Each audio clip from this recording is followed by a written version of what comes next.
Hey, it's your mediator, Belinda J, and I'm going to talk about something called good faith. Part of my introductory speech, when I talk about confidentiality and these things, I touch on the topic of operating in good faith. And I remind people that even if there's a court order requiring you to be here, we're here in good faith. This is voluntary, and our intention is to move progress toward the goal. We're not here to exacerbate a situation.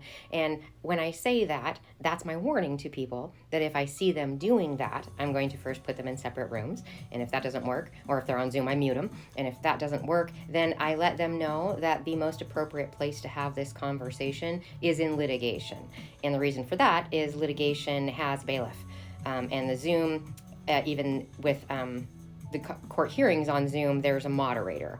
And when I'm mediating between people, I don't have a moderator and I don't have a bailiff. I don't have anybody standing there making sure people behave themselves.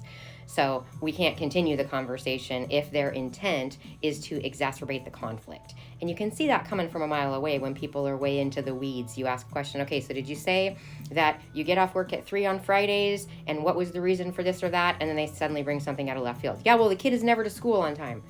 Okay, that doesn't answer the question about whether or not you get off work at 3 on Fridays. You can see these things happen. Social media is the worst for making these things happen, where you're trying to talk about one certain topic and someone comes in with something that maybe is relevant within the topic, but not to what you specifically said. They're not answering your question. What I'm trying to do here is remind you guys that not everybody is acting in good faith.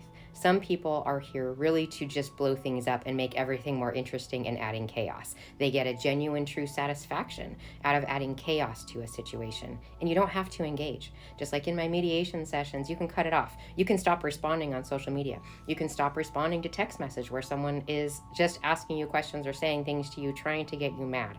You don't have to engage in that. I think social media has made it really harder for us. They say something and it's under your skin, and if it's an ex that's texting you, they know what buttons to push. They're really getting to you, but they're in bad faith. So my challenge to you guys right now is to recognize when someone is not acting in good faith with the conversation that you're in, and remove yourself from that conversation, or choose a place to have the conversation where you have some safety parameters in place where they're not able to get so far out of there, where there's a lawyer able to object to what they're saying, a bailiff able to physically remove them if that's what's needed, or a moderator in the conversation able to mute them if that's what's needed. If none of those things are available, then you have to do all those things for yourself.